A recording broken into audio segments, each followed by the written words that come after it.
நீலகிரியில் அதிமுக 54வது ஆண்டு துவக்க விழா. புரட்சித் தலைவர் எம்ஜிஆர் சிலைக்கு மாலை அணிவித்து மரியாதை. அனைத்து இந்திய அண்ணா திராவிட முன்னேற்றக் கழகம் புரட்சித் தலைவர் எம்ஜிஆர் அவர்களால் நிறுவப்பட்டு 54 ஆண்டுகள் நிறைவடைந்ததை முன்னிட்டு மாவட்டம் முழுவதும் சிறப்பான கொண்டாட்டங்கள் நடைபெற்று வருகின்றன. கோத்தகிரி டானிங்டன் பிரிட்ஜ் பகுதியில் அமைந்துள்ள புரட்சித் தலைவர் எம்ஜிஆர் அவர்களின் திருவுருவ சிலைக்கு நீலகிரி மாவட்ட கழக செயலாளர் கப்பச்சி வினோத் தலைமையில் மாலை அணிவித்து மரியாதை செலுத்தி பட்டாசுகள் வெடித்து இனிப்புகள் வழங்கப்பட்டன. 2026 வெற்றி நிச்சயம் என உறுதியேற்பு. தமிழகம் முழுவதும் அதிமுக கழக பொதுச் செயலாளர் மற்றும் எதிர்க்கட்சித் தலைவர் எடப்பாடி பழனிசாமி அவர்களின் அறிவுரையின் பேரில் அதிமுக 54வது ஆண்டு தொடக்க விழாக்கள் மிகுந்த உற்சாகத்துடன் நடைபெற்று வருகின்றன.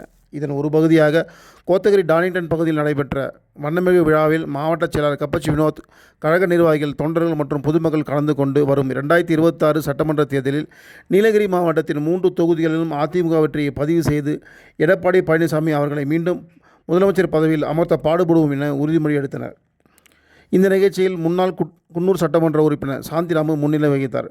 கழக அமைப்புச் செயலாளர் KR அர்ஜுனன், சிவகாமி எஸ்டேட் குழுமம் தலைவர் டாக்டர் பொன் சிவகுமார், நகரச் செயலாளர் சுப்பிரமணி, பாசறை மாவட்ட செயலாளர் அக்கீம்பாபு, மீனவர் அணி மாவட்ட செயலாளர் விசாந்த், இளைஞர் அணி மாவட்ட செயலாளர் குருமூர்த்தி மற்றும் ஒன்றிய செயலாளர்கள் மற்றும் பல்வேறு கழக நிர்வாகிகள் கலந்து கொண்டு விழாவினை சிறப்பித்தனர். விழாவில் பேசப்பட்ட தலைவர்கள் எம்ஜிஆர் அவர்களின் மனிதநேயம், அர்ப்பணிப்பு, கட்சி ஒற்றுமை ஆகியவை அதிமுகவின் அடித்தளம். எங்கள் மரபை தொடர்வதே எங்கள் கடமை என கூறி தொண்டர்களுக்கு ஒற்றுமை, பணிவு மற்றும் மக்கள் பணியில் ஈடுபட வேண்டிய அவசியத்தை அனைவரும் வலியுறுத்தினர். புரட்சித் தலைவர் எம்ஜிஆர் அவர்களின் திருவுருவ சிலைக்கு மலர்களால் அலங்கரிக்கப்பட்டு புரட்சியின் பாதையில் வளர்ச்சி நோக்கி அதிமுக என்ற முழக்கம் முழங்க கழகத்தினர் மகிழ்ச்சியாக இந்த விழாவை கொண்டாடினர்.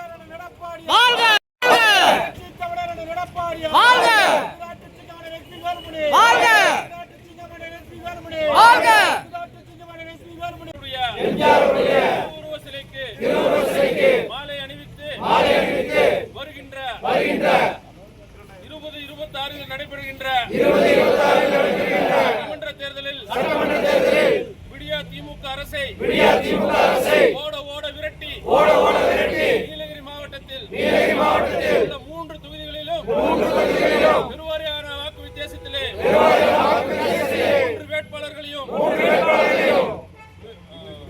வெற்றி பெற செய்து மாண்புமிகு அண்ணன் எடப்பாடியார் அவர்களுடைய பாதங்களிலே சமர்ப்பிப்போம் என்று உறுதியேற்போம்.